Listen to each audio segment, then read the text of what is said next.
So first what you're going to do is type unrealengine.com. This will lead you to their website. And in here at the top right, you have this download button. If you click it, you'll get all of these details about the engine, some minimum system requirements.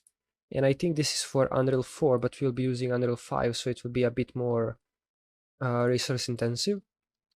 If you scroll down, you'll see this download launcher button. You can click it, and then you will get this prompt to download the launcher. I'm going to cancel this since I already have it. After you download the launcher and install it, you'll basically be presented with this.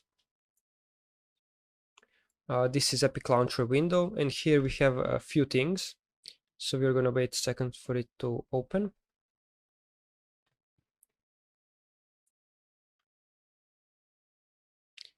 And here we can see a few things: Store, Library, and Unreal Engine. These are three main tabs that we're going to be working with. The first two tabs are for games and stuff like that, but we are interested in this Unreal Engine tab. When we click here, we are presented with this.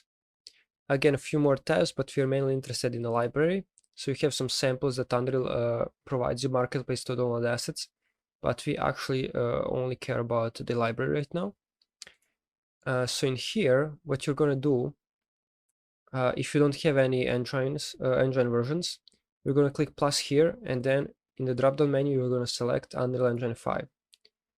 And that's basically it. After that, you can click install, wait for it to download, and then you're going to be prompted with a launch button, which will launch the engine.